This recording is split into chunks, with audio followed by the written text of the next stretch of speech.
Para orarmos, precisamos aprender, em primeiro lugar, a pedir de forma correta. Embora seja verdade que Deus sabe de tudo, não podemos ter a atitude de que não é necessário pedir, porque Ele já sabe de tudo que precisamos. Algumas pessoas pensam que não precisamos pedir por causa do versículo de Mateus. Não vos assemelheis, pois a eles, porque Deus, o vosso Pai, sabe o de que tendes necessidade, antes que lhe o peçais. Mateus 6:8. Mas para entendermos corretamente esse verso, precisamos examinar seu contexto bíblico.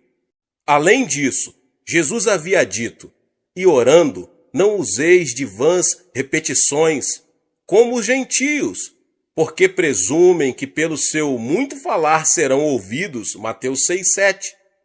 Mas aqui, Jesus estava referindo-se à prática de se repetir as orações ritualisticamente. Ele não estava querendo dizer que não se pode pedir. Eu vou lhes explicar mais adiante. Pelo contrário, sua intenção era ensinar-nos a dirigir ao Pai todas as petições que procedem de nossa oração. Dirigir petições a Deus é um aspecto básico da oração. Deus é o nosso Pai, e como Pai, Ele tem prazer em dar bênçãos aos seus filhos. Um filho, dentro de sua família, tem certos direitos. Jesus Cristo, o Filho de Deus, nos assegura: naquele dia, nada me perguntareis. Em verdade vos digo, se pedirdes alguma coisa ao Pai, Ele vô-la concederá em meu nome. Até agora nada tendes pedido em meu nome. Pedi e recebereis, para que a vossa alegria seja completa. João 16, 23 e 24. E no versículo 27, ele mostra por que isso acontece desse jeito. Porque o próprio Pai vos ama, visto que me tendes amado e tendes crido que eu vim da parte do Pai. O Pai nos ama porque cremos em seu Filho. Portanto, somos participantes da herança do Filho unigênito de Deus. Deus é muito bondoso, meus irmãos e irmãs. Ele quer dar-nos todas as boas coisas, desde que lá peçamos. Ora, se vós, que sois maus, sabem dar boas dádivas aos vossos filhos, quanto mais vosso Pai que estás nos céus dará boas coisas ao que lhe pedirem. Cristo veio a este mundo para proporcionar redenção e restauração ao homem caído. Quando Cristo estava preso na cruz, Deus estava cumprindo as condições necessárias para que a humanidade pudesse voltar a ter comunhão completa com Ele. Paulo disse o seguinte, a saber, que Deus estava em Cristo, reconciliando consigo mesmo o mundo, não imputando aos homens as suas transgressões, e nos confiou a palavra da reconciliação. Com base na obra reconciliadora do Pai, todos nós temos a possibilidade de sermos salvos. Mas a salvação tem que ser pregada até os confins da terra, oferecendo a todos os homens a oportunidade de aceitarem ou rejeitarem o Evangelho, a boa nova de que o preço já foi pago e que todos os homens podem ter acesso direto a Deus. Mas para receber essa grande bênção da salvação, os homens terão que pedi-la. Pelo arrependimento, eles devem pedir a Cristo que lhes perdoem os pecados. Devem pedir a Cristo que entre em seu coração. Embora o dom da salvação esteja à disposição de todos, só podemos apropriarmos dele pedindo. E não é somente a regeneração que obtemos pela petição. Também a plenitude do Espírito Santo está à nossa disposição, bastando simplesmente que peçamos. Quanto mais o Pai Celestial dará o Espírito Santo àqueles que lhe pedirem, Lucas 11:13. Mas não só o dom da salvação, mas também a plenitude do Espírito Santo e todas as demais bênçãos estão à nossa disposição e podemos obtê-las pela petição em oração. Tiago afirma que Deus não negará a sabedoria a ninguém, mas a dará liberalmente, desde que a peçamos com fé. Podemos obter os dons do Espírito Santo, bastando para isto que os peçamos. Cura, libertação, prosperidade e bênçãos são coisas que todos podemos pedir a Deus. Temos o direito também de orar a Deus por um avivamento. Pedir ao Senhor chuva no tempo das chuvas serôdias, ao Senhor, que faz as nuvens de chuva, dá aos homens aguaceiro. Zacarias 10:1. A bênção de Deus pode ser nossa, basta que a peçamos. Podemos receber as bênçãos de Deus, que em Zacarias são tipificadas como chuvas, porque Deus ordenou que as peçamos. Está bem claro que Deus está desejoso de abençoar seus filhos. Contudo, temos que fazer a nossa parte, que é pedir de forma correta. Agora, meus irmãos e irmãs, como funciona essa questão de pedir? Como podemos obter a resposta de nossas petições? Há, contudo, 4 passos. O primeiro passo, temos que pedir com fé. O simples fato de pedir alguma coisa a Deus não é garantia de uma resposta positiva. E tudo quanto pedirdes em oração, crendo, recebereis. Mateus 21:22. O segundo passo, temos que manter um relacionamento com Cristo. Se permanecerdes em mim e as minhas palavras permanecerem em vós, pedireis o que quiseres e vos será feito. João 15:7. Quando permanecemos em oração, desenvolvemos-nos espiritualmente, de modo que os desejos dele passam a ser os nossos.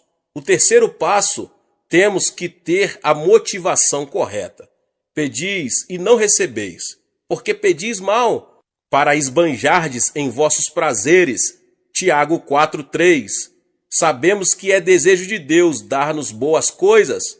Contudo, muito de nossos pedidos são inspirados por puro egoísmo. Deus quer que nossas petições tenham a finalidade de glorificá-lo. O quarto passo é: temos que pedir segundo a vontade de Deus.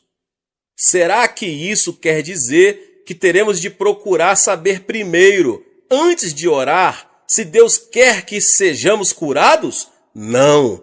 E é por isso que é tão importante conhecermos as Escrituras. A Bíblia nos diz qual é a vontade de Deus. Mas quando oramos, pedindo algo que Deus já nos prometeu, temos certeza de que oramos segundo a sua vontade. E esta é a confiança que temos para com Ele, que se pedirmos alguma coisa segundo a sua vontade, Ele nos ouve. E se sabemos que Ele nos ouve quanto ao que lhe pedimos, estamos certos de que obtemos os pedidos que lhe temos feito. 1 João 5, 14 e 15. Agora, meus irmãos e irmãs, como Deus responde às nossas petições? Deus responde às nossas petições segundo sua maneira própria de ser. Ele não se limita a nos dar exatamente aquilo de que precisamos. Ele nos dá em abundância. E o meu Deus, segundo a sua riqueza em glória, há de suprir em Cristo Jesus cada uma das vossas necessidades. Filipenses 4,19. Os recursos de Deus são ilimitados. Deste modo, Ele supre todas as nossas necessidades. Mas Deus não tem falta de bênçãos. Ele possui um depósito completamente cheio, meus irmãos e irmãs. Só precisamos saber como abrir esse depósito, aprendendo a pedir.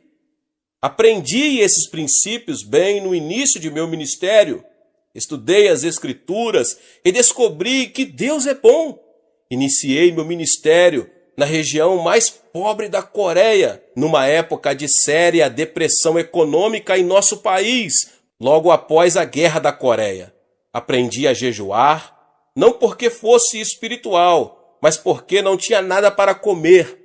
E através da oração e da leitura da palavra de Deus, entendi que Deus não era o Deus apenas da Europa e dos Estados Unidos. Ele é o Deus de quem quiser aprender a confiar nele. Há uma experiência que já contei muitas outras vezes, mas sempre alguém que nunca ouviu. Se você não ouviu, ouça agora mesmo. Ela ilustra perfeitamente como podemos obter respostas de oração das mãos de nosso Pai Celestial. Quando iniciei meu ministério, ainda era solteiro e morava num pequeno cômodo. No inverno, eu me protegia do frio, enrolando-me com cobertores, pois não tinha nenhum outro meio de aquecimento. Comecei a pregar a mensagem da abundância de Deus, conforme havia nas Escrituras, e assim me vi num dilema. Se Deus era tão bom, se possuímos tantos e tão vastos recursos, por que eu era tão pobre? É uma pergunta que muitas pessoas estão fazendo, principalmente no país em desenvolvimento. Um dia, percebi que precisava de 3 coisas. Como não tinha um veículo para visitar os membros de minha igreja, precisava de uma bicicleta. Precisava também de uma escrivaninha, pois não tinha onde colocar a Bíblia. E resolvi pedir a Deus uma cadeira também, pois precisava dela para a mesa. Hoje, essas 3 coisas podem parecer insignificantes, mas há mais ou menos 25 anos eram coisas raras em nossa região. Contudo, com toda a confiança, pedi a meu Pai Celeste essas 3 coisas, uma cadeira, uma mesa e uma bicicleta. E apresentei essa mesma oração a Deus durante vários meses, achando que se repetisse continuamente, por fim, Ele me ouviria e me atenderia. Mas 6 meses depois, fiquei meio desanimado e fiz uma oração desalentado. Senhor, sei que o tempo não significa nada para ti, e eu preciso muito dessas coisas agora. Talvez o Senhor esteja pensando em demorar mais para atender a minha petição, mas se demorar muito, eu morro e não preciso mais delas. Então, ouvi uma voz suave e tranquila me falando no íntimo. Filho, escutei sua petição desde a primeira vez em que fez, há 6 meses. Então por que não me atendeu? Indaguei. Você me pediu uma bicicleta, não foi? Continuou Deus. Mas existem muitos tipos de bicicletas. Qual delas você quer? Existem também muitos tipos de mesa, feitas de diversos tipos de madeira. Que tipo de mesa você quer? Existem também diversos tipos e modelos de cadeira. Qual tipo de cadeira você quer? E essas palavras que ele me falou naquela noite revolucionaram minha vida. Então resolvi pedir a Deus objetos específicos. Uma bicicleta da fabricação americana, que naquela época havia 3 tipos de bicicleta, mas a americana era a de melhor qualidade. Pedi uma escrivaninha de mogno das Filipinas e, por último, pedi uma cadeira. Mas não era uma cadeira qualquer. Queria uma cadeira com rodinhas nos pés, para que pudéssemos girá-la à vontade, como um daqueles grandes empresários. 2 semanas depois, ganhei uma bicicleta americana um pouco usada e fora do filho de um missionário. Depois ganhei a escrivaninha de mogno das Filipinas e a cadeira para fazer jogo com ela. É claro que era uma cadeira giratória. A parte mais interessante dessa experiência ocorreu antes de eu receber estas coisas. Um domingo eu estava pregando sobre Romanos 4,17, como está escrito: por pai de muitas nações te constituí perante aquele no qual creu, o Deus que vivifica os mortos e chama à existência as coisas que não existem. No meio do sermão, eu me ouvi dizer com grande convicção: eu ganhei uma bicicleta, uma escrivaninha e uma cadeira. E em seguida pus-me a descrever cada um desses objetos. Depois do culto, 3 rapazes que hoje estão no ministério me procuraram e perguntaram: Pastor, será que poderíamos ver esses 3 grandes presentes que Deus lhe deu?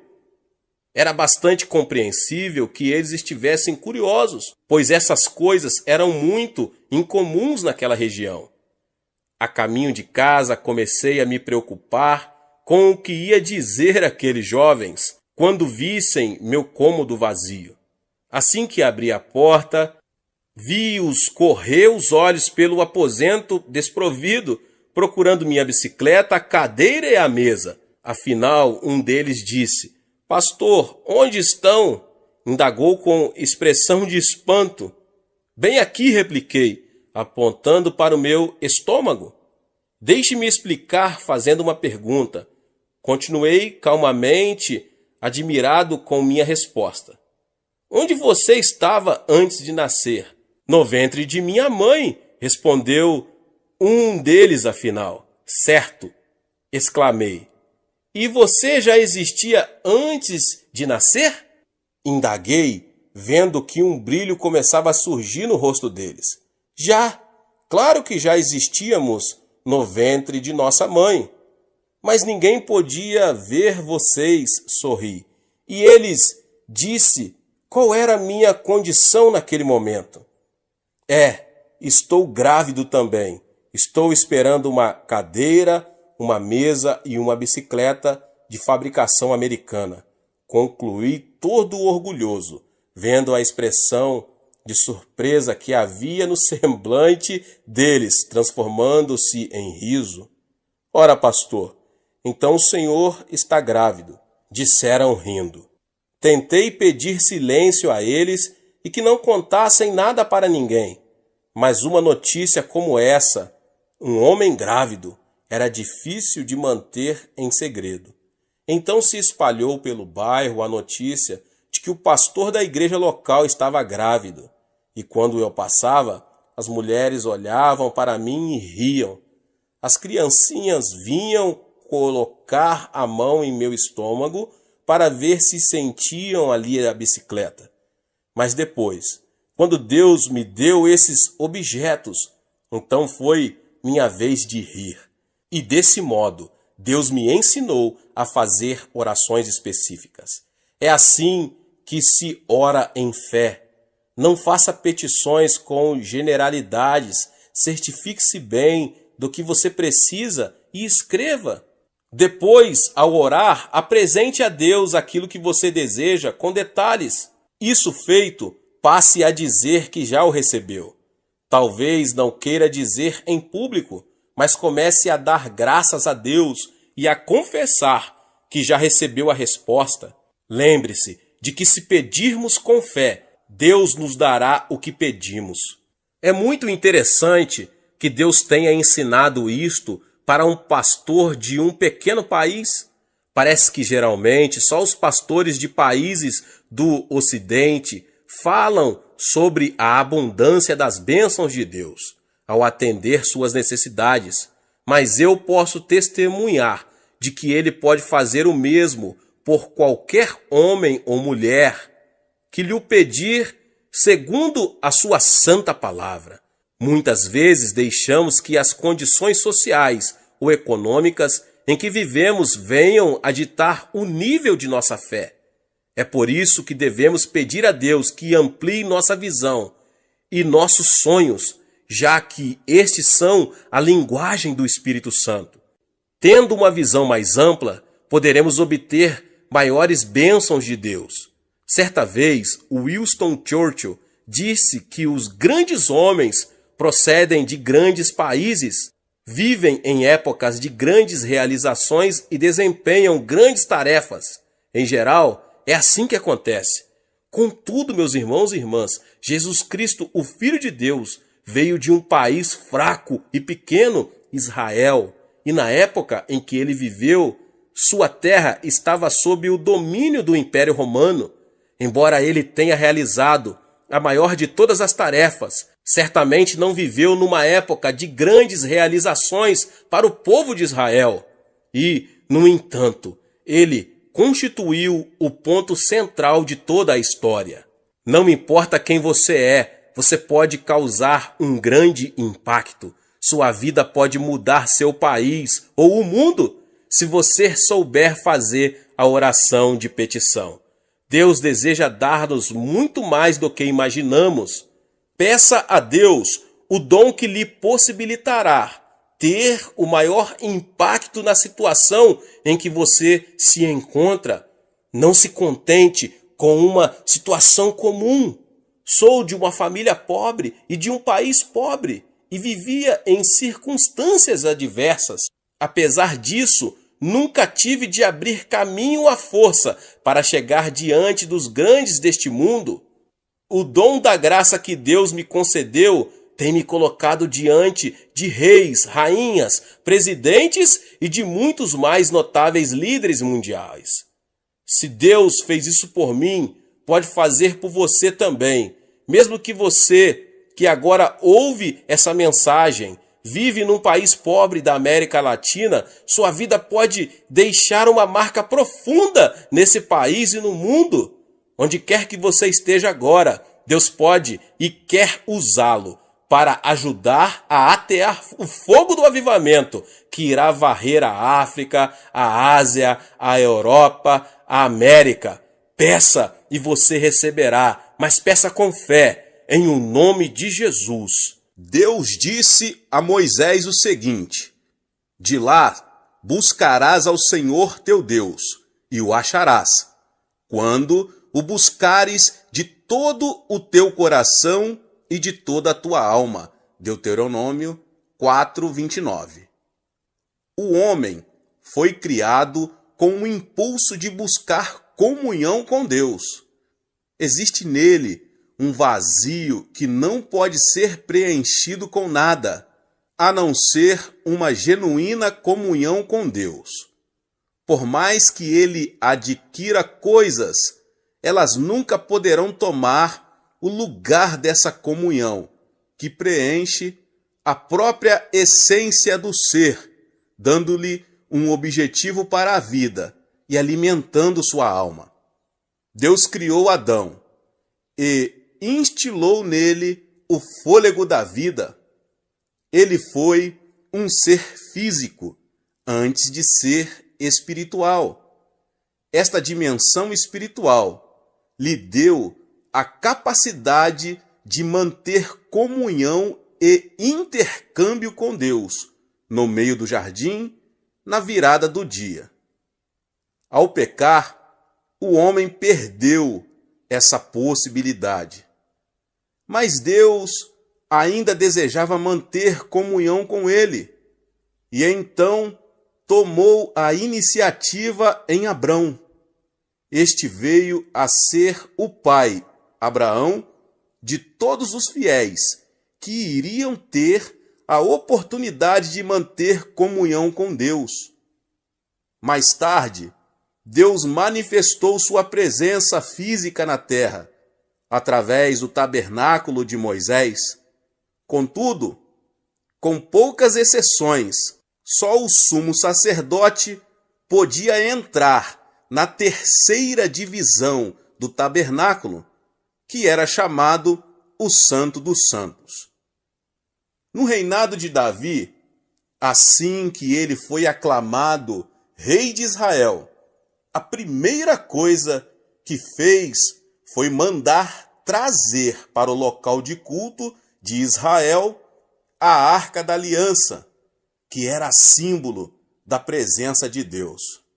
Entretanto, ao invés de recolocá-la ao tabernáculo, ele deveria, por ordem de Deus, erigir uma casa própria em Sião, onde Davi morava. Pois o Senhor escolheu a Sião, preferiu-a por sua morada. Salmos 132:13. Em Sião, Deus teria um contato direto com Israel e manteria comunhão com seu povo. Todavia, a adoração que o povo prestava a Deus voltou a assumir um estilo ritualístico. E Deus, mais uma vez, tomou a iniciativa de restaurar a comunhão com o homem, vindo ao mundo na pessoa de Jesus Cristo. Hoje, na era da igreja, Deus nos deu o Espírito Santo, para que pudéssemos manter comunhão com o Pai e o Filho.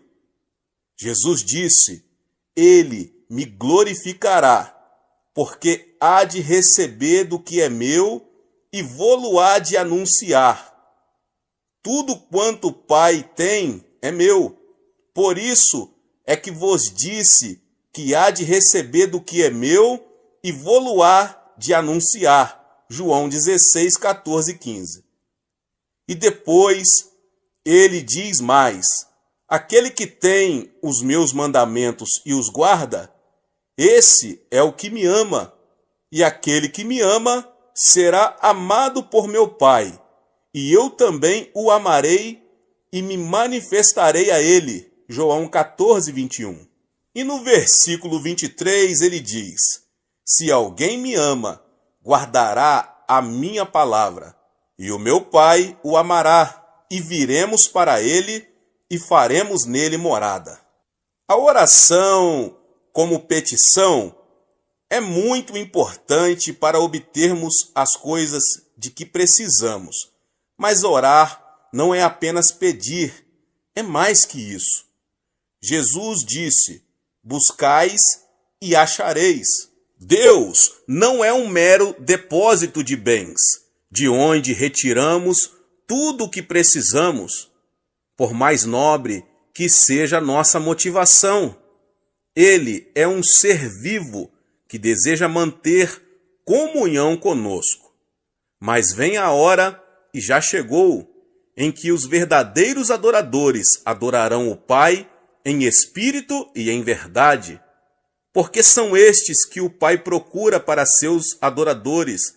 João 4, 23. Portanto, o outro nível de oração, que vem depois da oração de petição, é buscar. Isso não implica supressão da petição. O maior não suprime o menor, mas o menor está sempre incluído no maior. O apóstolo Paulo levou uma vida de oração e comunhão com Cristo. Ele dá o seguinte testemunho à igreja de Filipos: mas o que para mim era lucro, isto considerei perda por causa de Cristo. Sim, deveras considero tudo como perda, por causa da sublimidade do conhecimento de Cristo Jesus, meu Senhor, por amor do qual perdi todas as coisas e as considero como refúgio para ganhar a Cristo. Filipenses 3, 7 e 8. Como é que Paulo pôde ganhar a Cristo? Sabemos que a salvação é um dom de Deus, pela graça, mediante a fé. O que Paulo está dizendo neste texto não é que faz isso para ganhar a salvação, mas ele se refere a uma profunda comunhão com Cristo. Esse nível de comunhão não se consegue por acaso. Tem que ser buscado e, por isso, exige esforço da nossa parte. O que Paulo recebeu com esse tipo de oração? Ele responde a essa pergunta no verso 10. Para o conhecer e o poder da sua ressurreição e a comunhão dos seus sofrimentos, conformando-me com ele na sua morte. E depois prossigo para o alvo, para o prêmio da soberana vocação de Deus em Cristo Jesus. E no versículo 15, ele apresenta um desafio a todos nós. Todos, pois, que somos perfeitos, tenhamos este sentimento. Neste último versículo, o apóstolo revela que o sinal de que uma pessoa atingiu maturidade espiritual é o desejo de chegar a um nível espiritual no qual tenha uma comunhão íntima com Cristo. Deus é amor. O amor precisa ser extravasado através da comunhão. Assim sendo, a própria natureza de Deus exige uma coisa que nós temos o privilégio de dar a Ele: comunhão.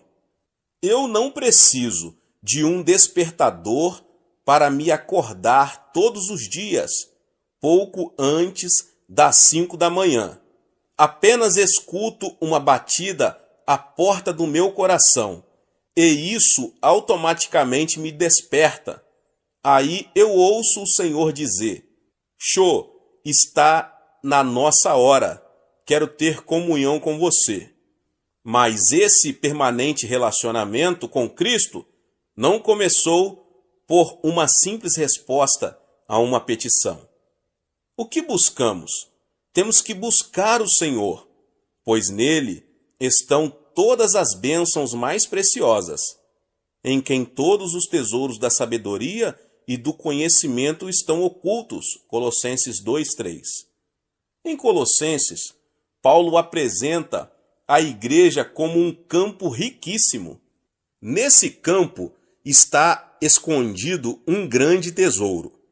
Mas não se trata de um tesouro material, e sim espiritual, sabedoria e conhecimento. Quando um recém-convertido ora, normalmente recorre ao trono de Deus em momentos de grandes dificuldades. Assim sendo, buscam a Deus querendo alguma coisa. Isso é bom e é muito importante. Deus quer que peçamos a Ele as coisas. Contudo, algumas pessoas veem a Cristo apenas como se Ele fosse um armazém, aonde vão com uma lista de compras para obter bênçãos de que precisam. Entretanto, todos os grandes mistérios, os tesouros de conhecimento, a fonte da alegria total e completa, essência do amor, estão em Cristo, esperando-nos como um tesouro escondido. Os que forem sábios venderão tudo que possuem e comprarão o terreno para que possam adquirir aquele tesouro. Moisés afirmou o seguinte: as coisas encobertas pertencem ao Senhor, nosso Deus, porém as reveladas nos pertencem, a nós e a nossos filhos, para sempre. Deuteronômio 29:29. Existem coisas que todos podem ver nas Escrituras, mas Deus quer levar-nos a uma comunhão tão íntima com Ele, que Ele possa revelar-nos seus tesouros mais profundos de sabedoria e conhecimento. Um tesouro não teria valor algum se fosse de fácil acesso a todos. Assim também, o tesouro espiritual de Deus é alcançado pela busca em oração. Aprendi já há muitos anos que precisamos esforçar-nos para encontrar os tesouros que Deus deseja mostrar-nos. Eu amo os que me amam, os que me procuram me acham. Riquezas e honra estão comigo, bens duráveis e justiça. Melhor é o meu fruto do que o ouro refinado, e o meu rendimento melhor do que a prata escolhida. Provérbios 8, 17 ao 19. O crente preguiçoso não se dispõe a buscar e nunca penetra na plenitude das bênçãos que Deus deseja que ele receba. Para se viver à porta da casa do Senhor, é preciso muita disciplina e esforço. Lembre-se de que hoje sou pastor da maior igreja do mundo, com mais de 400 mil membros. Sou um homem extremamente atarefado. E porque é grande o número de pessoas que vêm à nossa igreja? Será por causa do sistema de grupos, grupo familiar ou células? embora esse sistema seja um meio muito eficaz, pelo qual a maioria dos membros da nossa igreja veio ao conhecimento de Cristo, não é a principal razão pela qual milhares de pessoas esperam em fila no domingo para conseguir lugar em um dos 7 cultos de nossa igreja. Elas vêm aqui para se alimentarem da carne da palavra de Deus. E de onde recebo minhas mensagens? Recebo-as do meu Senhor, em oração e íntima comunhão e união com Ele. Todos os crentes sábios devem ter como imperativo para a sua vida as seguintes palavras: ouvi o ensino, sede sábios e não o rejeiteis. Feliz o homem que me dá ouvidos, velando dia a dia as minhas portas, esperando as ombreiras da minha estrada. Porque o que me acha, acha a vida e alcança favor do Senhor. Provérbios 8, 33 ao 35. Se você não possui uma vida espiritual vibrante, é que ainda não aprendeu a buscar o Senhor.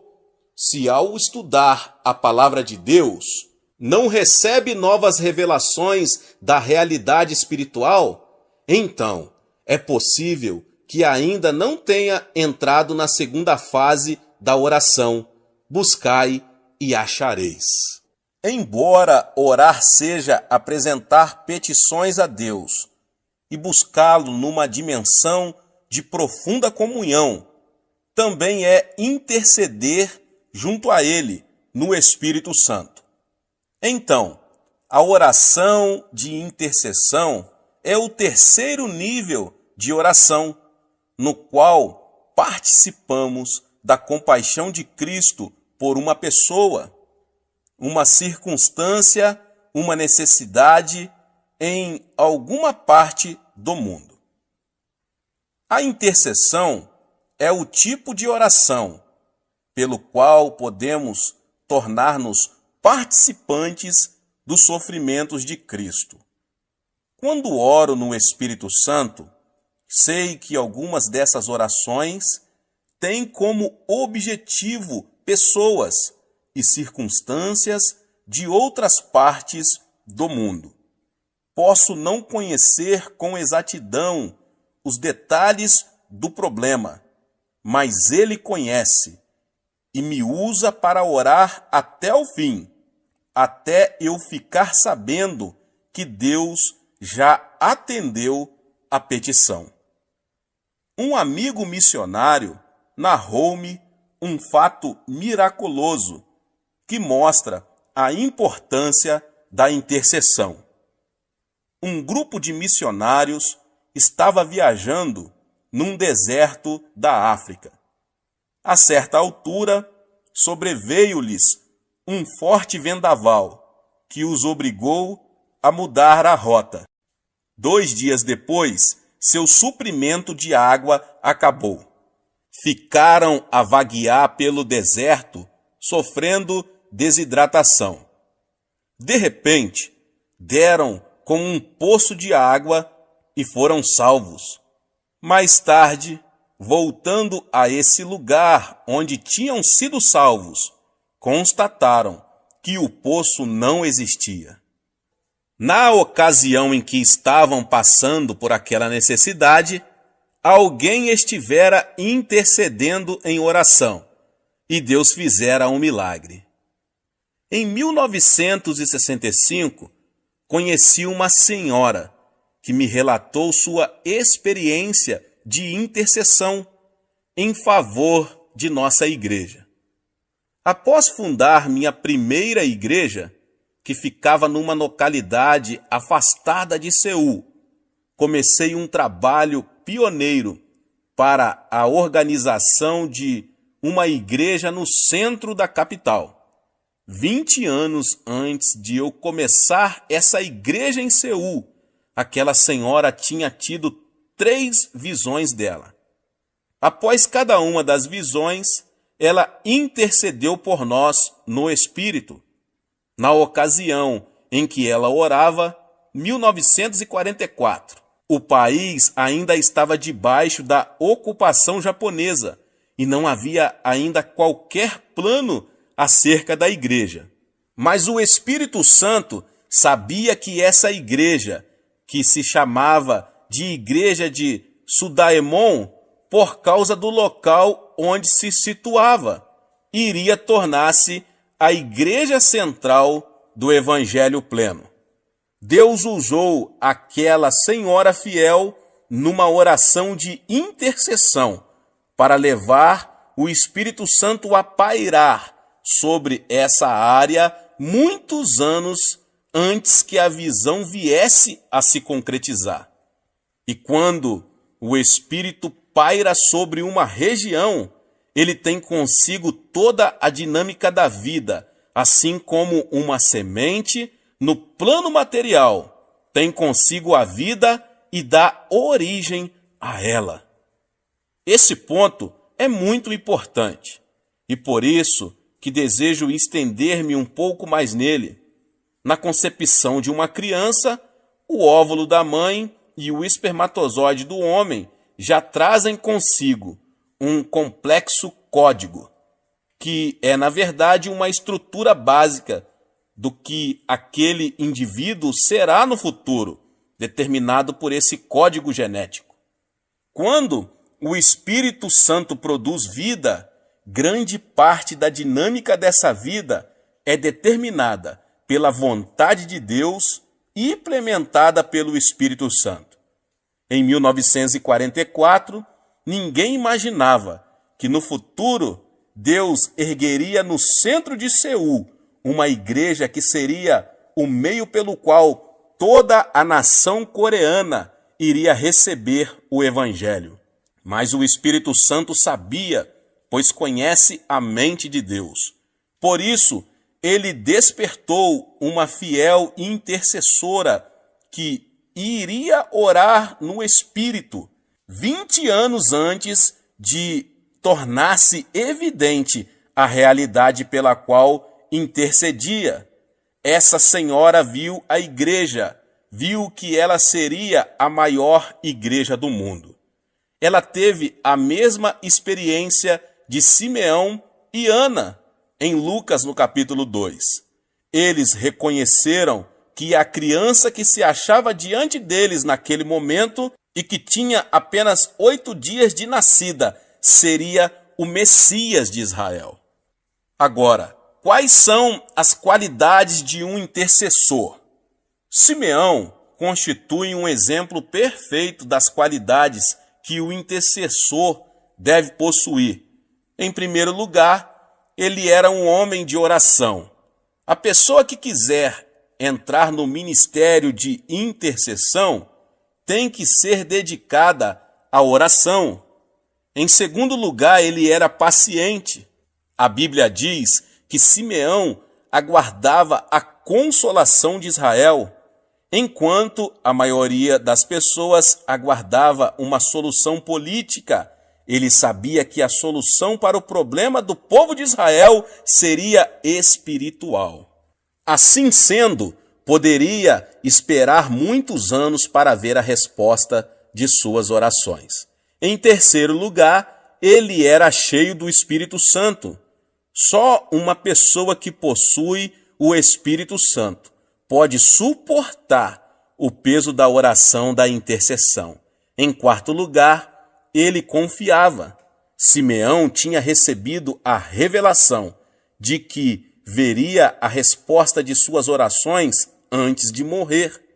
Então ele passou a ir ao templo todos os dias, fielmente, durante anos e anos, até que chegou finalmente a ocasião em que Cristo foi apresentado ali. Em quinto lugar, ele era um homem de visão.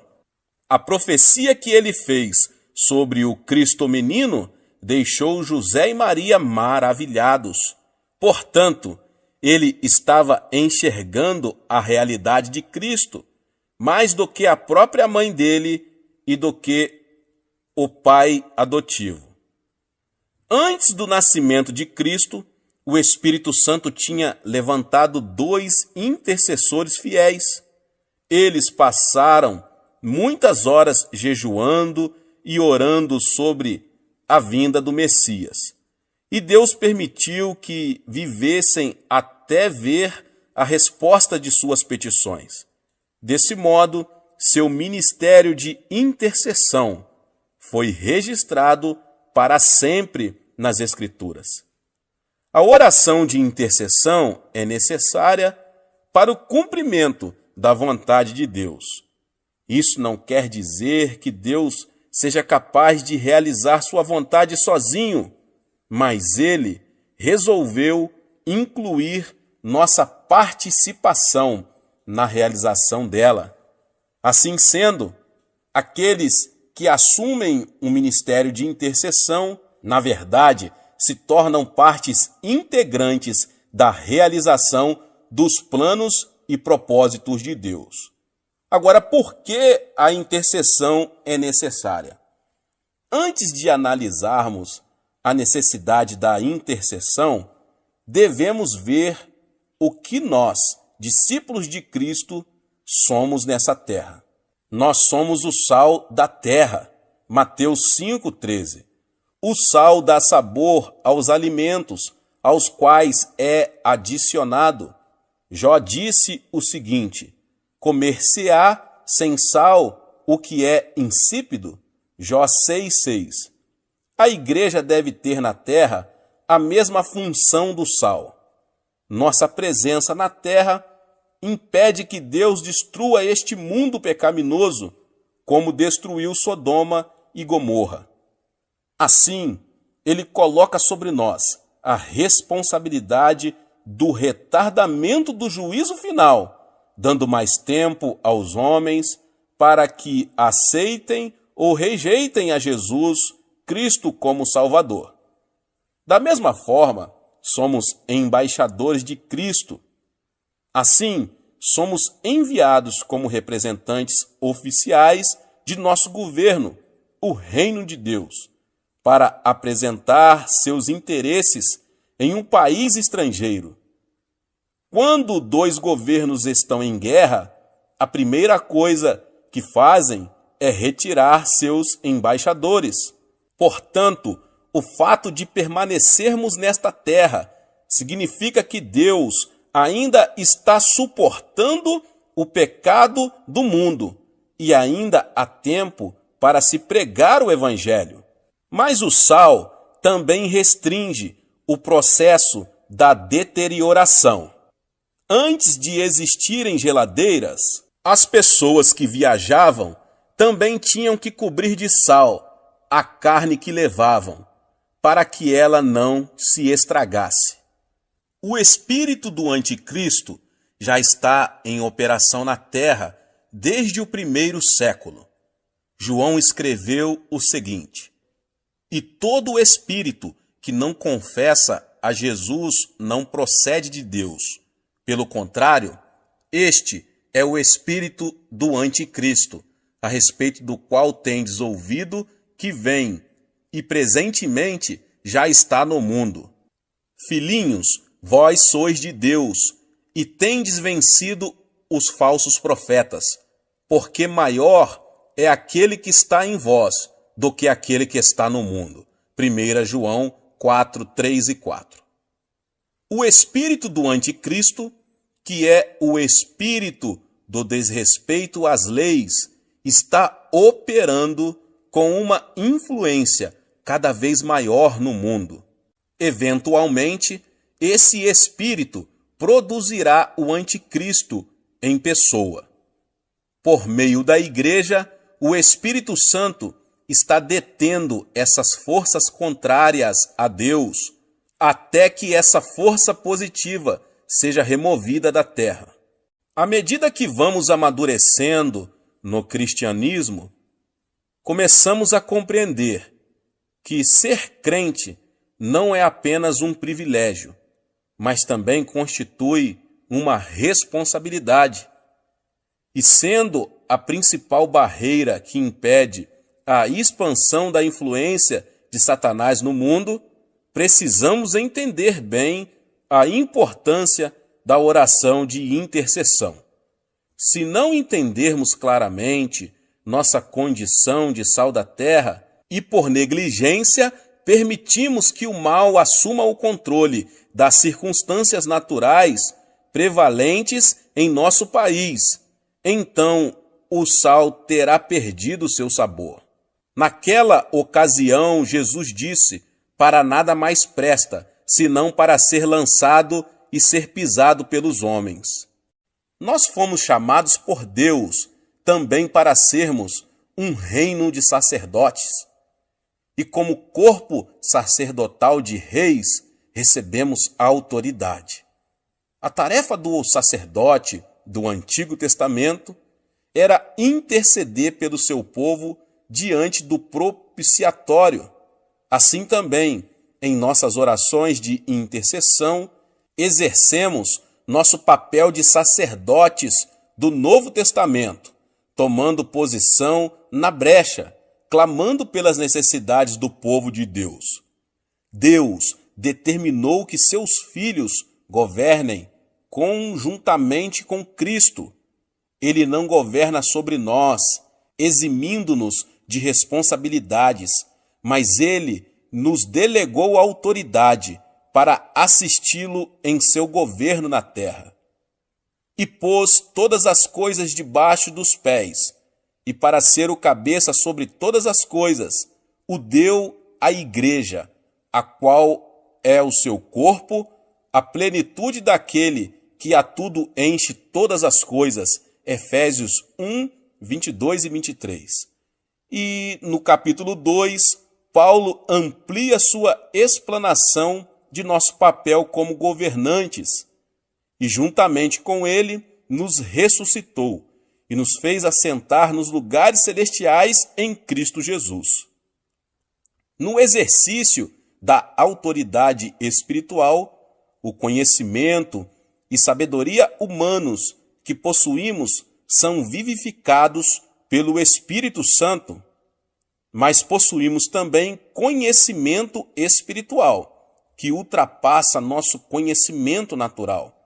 Esse tipo de conhecimento nos é dado pelo Espírito Santo. O texto do Antigo Testamento, mais citado no Novo, é o Salmo 110. Vamos analisar atentamente este salmo para vermos como nossa autoridade pode ser empregada na oração de intercessão. Disse o Senhor ao meu Senhor: assenta-te à minha direita, até que eu ponha os teus inimigos debaixo dos teus pés. O Senhor enviará de Sião o cedro do seu poder, dizendo: domina entre os teus inimigos.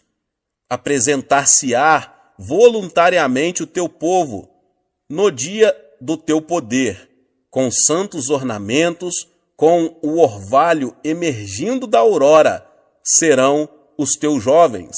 O Senhor jurou e não se arrependerá. Tu és sacerdote para sempre, segundo a ordem de Melquisedeque. O Senhor, à tua direita, no dia da sua ira, esmagará os reis. Ele julga entre as nações, enche-as de cadáveres, esmagará cabeças por toda a terra. De caminho, bebe na torrente e passa de cabeça erguida. Nesse importante salmo, Cristo é apresentado como o supremo governante da terra e como sumo sacerdote, segundo a ordem espiritual de Melquisedeque. O autor do livro de Hebreus amplia mais o papel de Cristo como sacerdote espiritual, vivendo para sempre para interceder por eles. O governo de Cristo se revestirá de características bem peculiares, pois que governará sobre seus inimigos. Davi, quando era rei, no meio de seus inimigos, possuía um trono físico. Assim também, Cristo, que se acha no pleno controle de tudo, sem contudo possuir os tronos físicos do poder terreno. Assim sendo, a maneira pela qual o mundo experimenta o domínio de Cristo nas atuais circunstâncias é pelo exercício da autoridade da igreja. Agora que já entendemos nossa posição espiritual neste mundo, como sal da terra, sacerdotes reais e coparticipantes do governo de Cristo, vejamos como funciona a intercessão e por que ela é necessária. Como vimos na oração que Daniel fez, Satanás faz oposição à vontade de Deus, não somente naquilo que diz respeito à igreja, mas em tudo que se relaciona com o mundo. Tendo recebido autoridade sobre esta era, Satanás é chamado de o Deus deste século. Ele dirige todo o seu poder contra o povo de Deus, que, como já vimos, é chamado a exercitar a autoridade de Cristo. Sabendo que a igreja é o principal obstáculo às suas pretensões na terra, Satanás se esforça para nos devorar como um leão que ruge. Entretanto, o evangelho tem que ser pregado e as nações têm que chegar ao conhecimento de Cristo. Vemos aí dois interesses conflitantes. E como vemos pelo estudo da história, quando há conflito de interesse entre as nações, surgem as guerras. Pela intercessão, o crente passa a exercer sua função sacerdotal, pela qual ele oferece uma base terrena a Deus, para que promova seus interesses. Esta era tornou-se um campo de batalha entre duas forças oponentes, mas Deus possui um grupo seu em terra estrangeira que pode fazer com que a influência da eternidade penetre nesta era. Dessa forma, este mundo natural pode ser conquistado e passa a estar sob o domínio do reino de Deus. Quando Israel estava guerreando contra seus inimigos, Moisés levantou as mãos, mas na hora em que ele abaixava as mãos, Israel era derrotado. Isso é um símbolo claro da prática da intercessão. Existe um preço na intercessão. Antes de compreendermos o preço da oração intercessória, precisamos entender o sofrimento atual de Cristo.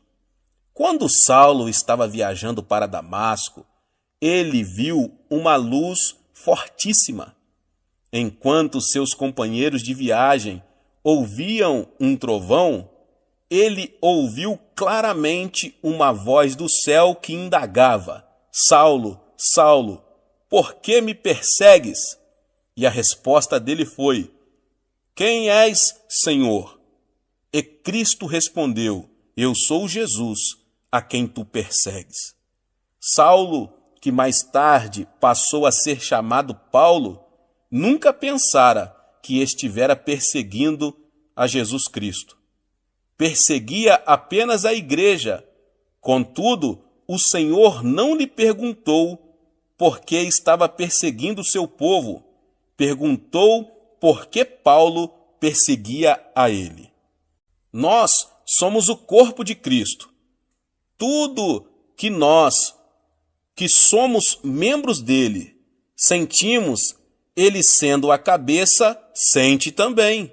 As dores que nós sentimos, na realidade, não são percebidas na superfície do corpo, no local afetado, mas no cérebro que fica em nossa cabeça. O cérebro projeta a dor para a parte do corpo que está afetada, para que seja tomada a providência necessária. Assim acontece também com o corpo de Cristo. Ele sente tudo o que sentimos, ele sofre o que sofremos, mas sendo a cabeça, o sofrimento dele é mais intenso. É verdade que as pessoas que podem infligir-nos maior sofrimento são as que estão mais perto de nós.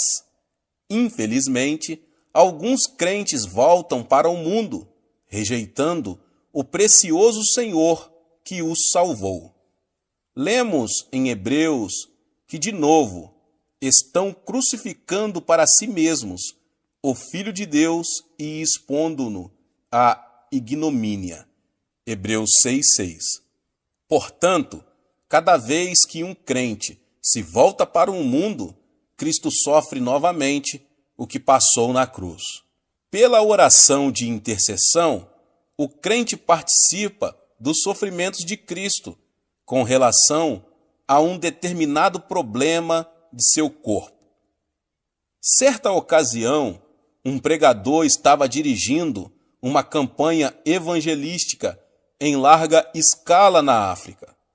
Um dia, ele acordou no meio da noite em prantos.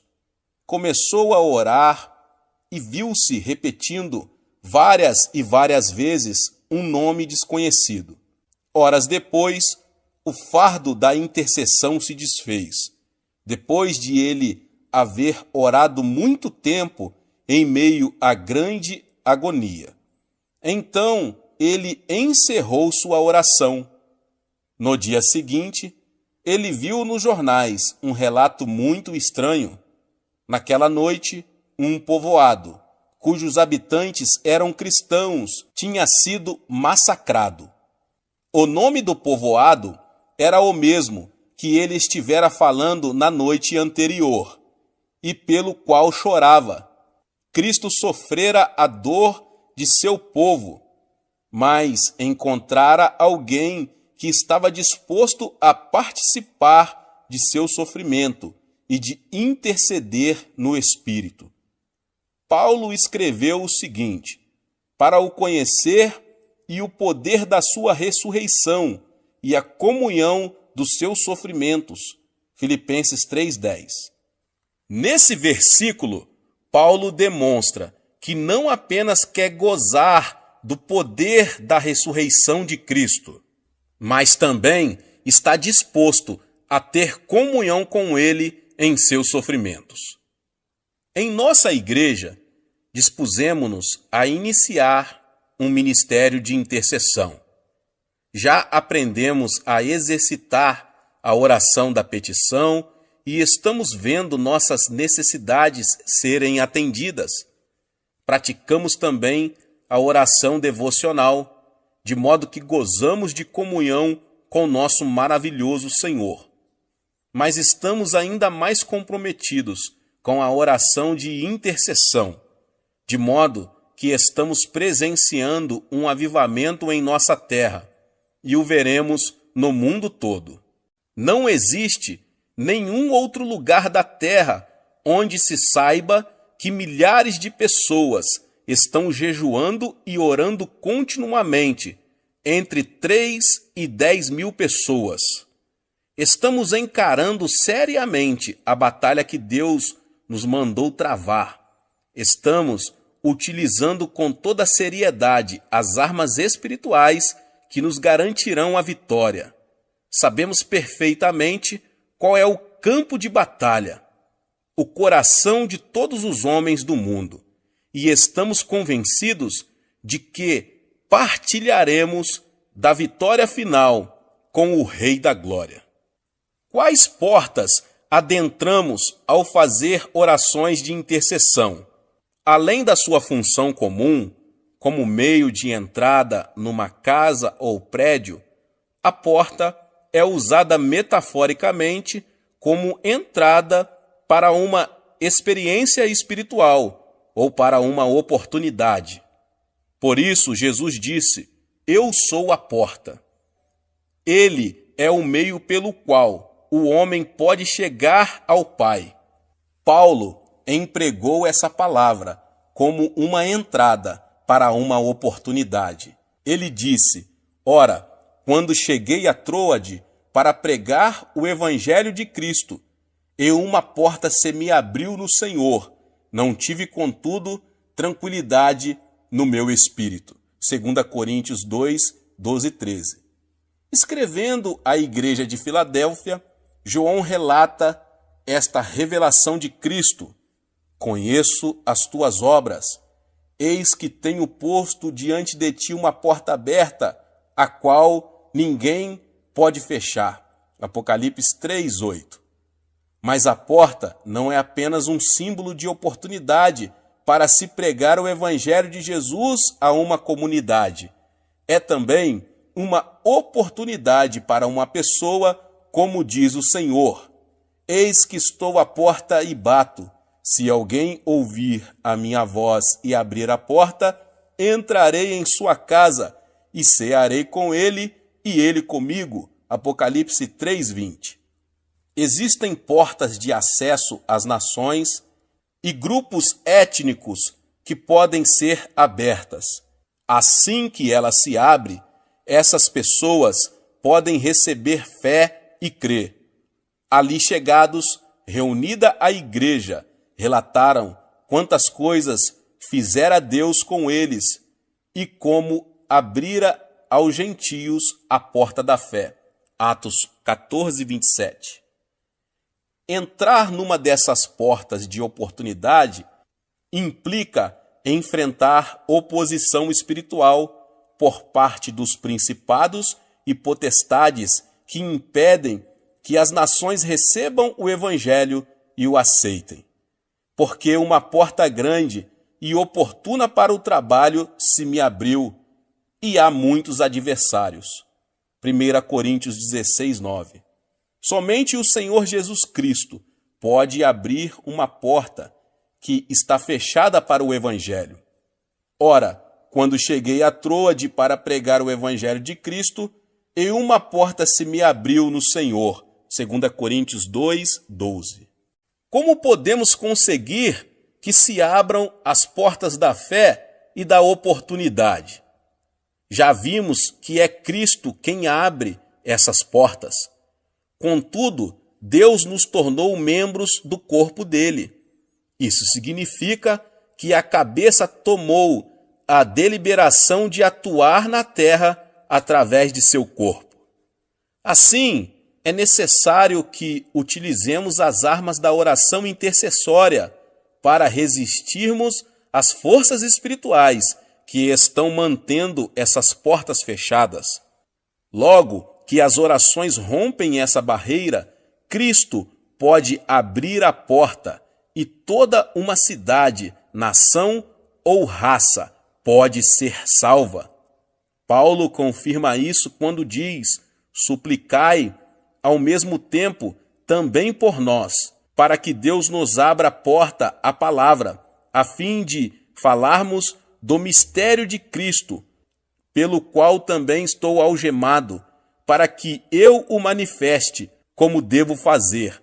Colossenses 4:3 e 4. E Cristo não quer abrir apenas as portas da oportunidade para que o seu povo possa pregar o evangelho. Existem portas de revelação e conhecimento que também podem ser abertas. Jesus repetiu muitas vezes a seguinte frase: quem tem ouvidos, ouça. Essa afirmação, dirigida às igrejas do Apocalipse, nos capítulos 2 e 3, nos mostra que muitas vezes não entendemos o que ouvimos. É preciso que a porta do entendimento seja aberta para que nossa mente compreenda o que Deus deseja revelar-nos.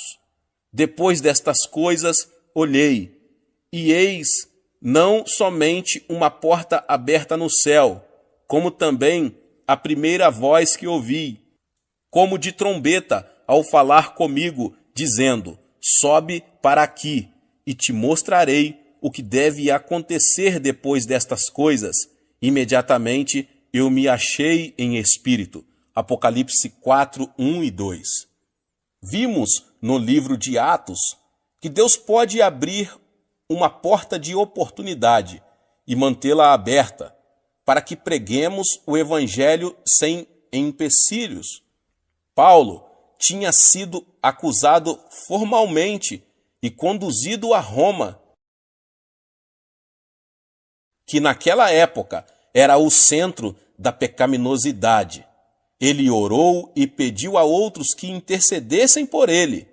Por fim, abriu-se ali uma porta, pois 2 anos permaneceu Paulo na sua prova, onde recebia todos os que o procuravam, pregando o reino de Deus e com toda a intrepidez, sem impedimento algum, ensinava as coisas referentes ao Senhor Jesus Cristo.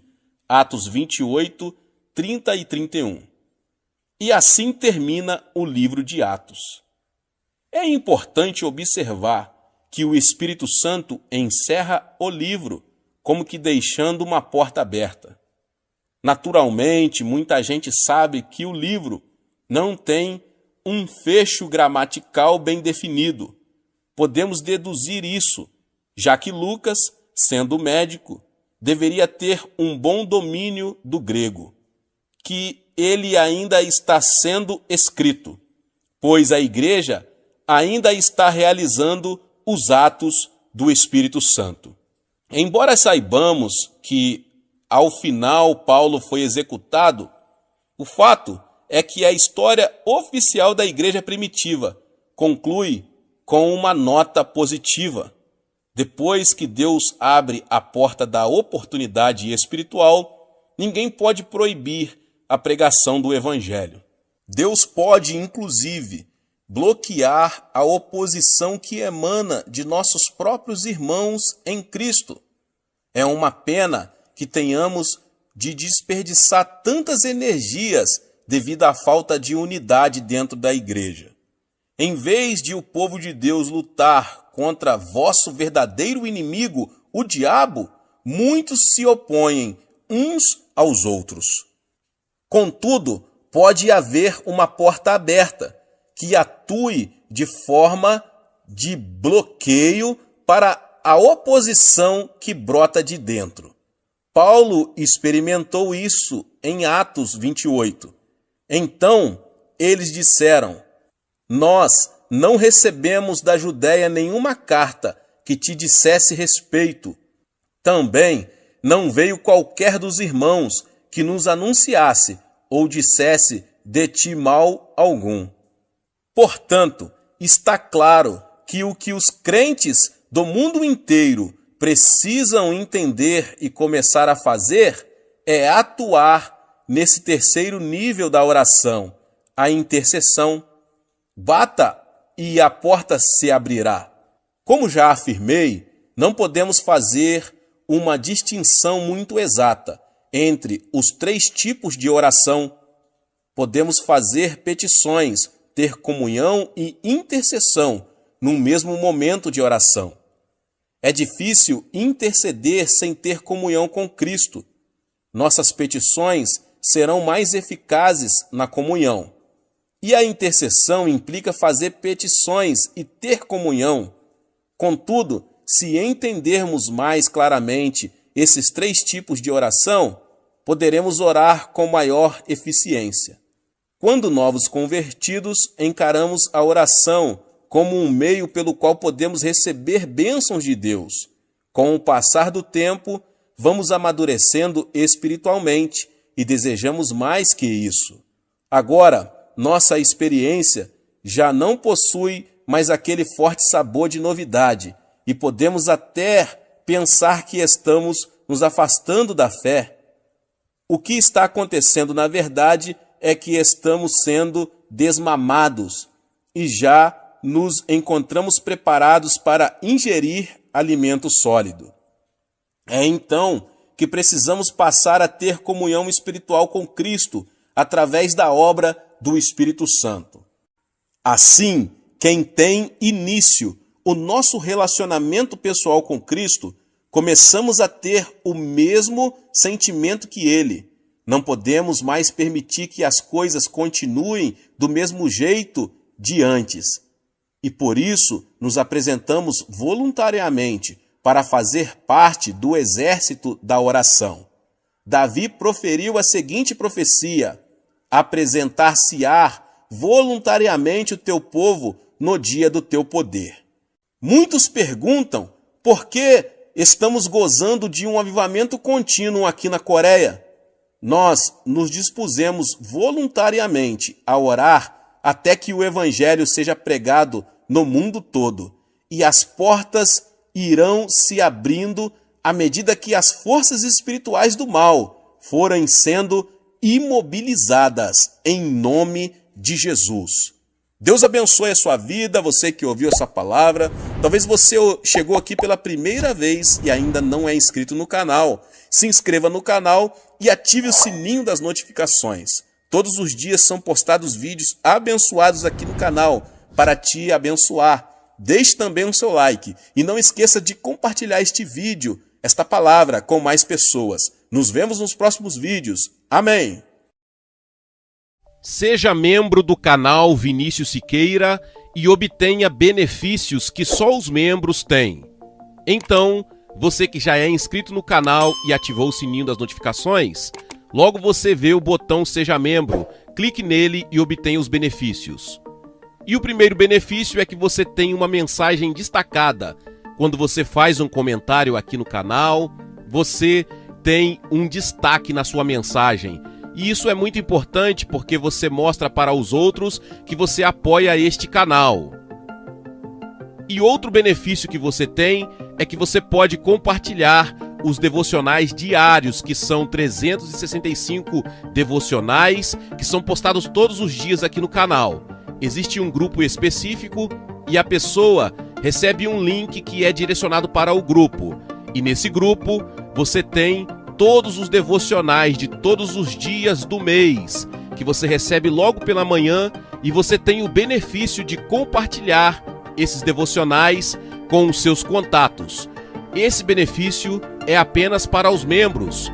No YouTube não tem como compartilhar os devocionais, apenas ler na comunidade do YouTube, mas quem é membro tem o benefício de compartilhar com todos os seus contatos e as suas redes sociais. Seja membro!